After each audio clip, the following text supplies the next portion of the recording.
கிருஷ்ணகிரி அருகே புகழ்பெற்ற குந்தாரப்பள்ளி வாரசந்தை பக்ரீத் பண்டிகையை முன்னிட்டு களை கட்டிய ஆடு விற்பனை.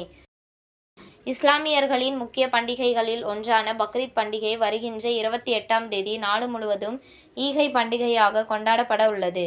இதனையடுத்து கிருஷ்ணகிரி அருகே உள்ள குந்தாரப்பள்ளியில் புகழ்பெற்ற வாரசந்தையில் பக்ரீத் பண்டிகையை முன்னிட்டு ஆடு, மாடு விற்பனை வெகு விமரிசையாக நடைபெற்றது. பக்ரீத் பண்டிகையை முன்னிட்டு கிருஷ்ணகிரி, தருமபுரி, வேலூர் மற்றும் கர்நாடகா, ஆந்திரா ஆகிய பகுதியில் இருந்து ஆயிரக்கணக்கான விவசாயிகள் தங்கள் ஆடுகளை விற்பனைக்காக அழைத்து வந்துள்ளனர். இதில் செம்மறி ஆடு, வெள்ளாடு, மரிக்கை என பல்வேறு வகையான ஆடுகள் விற்பனைக்காக கொண்டு வந்தனர்.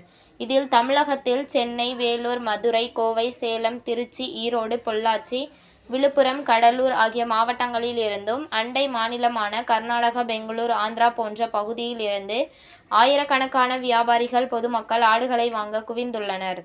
ஒரு ஆடு 20,000 முதல் 80,000 வரை ஆடுகள் விற்பனைகள் செய்யப்பட்டது. பக்ரீத் பண்டிகையொட்டி பொதுமக்களும் வியாபாரிகளும் போட்டி போட்டுக்கொண்டு ஆடுகளை வாங்கி சென்றனர். பக்ரீத் பண்டிகையொட்டி குந்தாரப்பள்ளியில் ஆடுகள் வாங்க வந்ததாக தெரிவித்தார்கள். கடந்த ஆண்டை விட இந்த ஆண்டு மிக அதிக அளவில் ஆடுகள் விற்பனைக்காக கொண்டு வரப்பட்டுள்ளது. ஒரே நேரத்தில் ஆந்திரா, கர்நாடகா மற்றும் தமிழகத்தின் பல்வேறு மாவட்டங்களில் இருந்து ஏராளமான வியாபாரிகள் ஒரே நேரத்தில் குவிந்ததால் ஆடு விற்பனை அதிகரித்துள்ளது. இதனால் ஒவ்வொரு ஆடுகளும் 20,000 முதல் 80,000 ரூபாய் வரை ஆடுகள் விற்பனை செய்யப்பட்டுள்ளது. இந்த விற்பனையால் ஒரே நேரத்தில் சுமார் 5 கோடிக்கு மேல் ஆடுகள் விற்பனை செய்யப்பட்டதால் விவசாயிகள் மத்தியில் பெரும் மகிழ்ச்சியை ஏற்படுத்தியுள்ளது.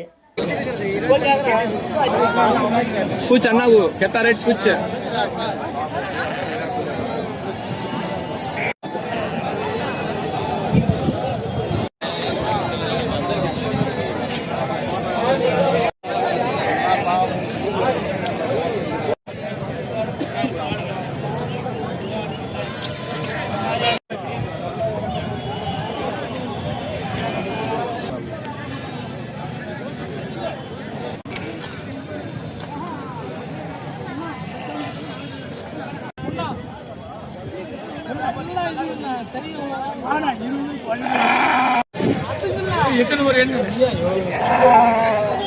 அதை நான் கேட்டுக்கிறேன் பாய் 5,000 சேர்த்து கொடுங்க.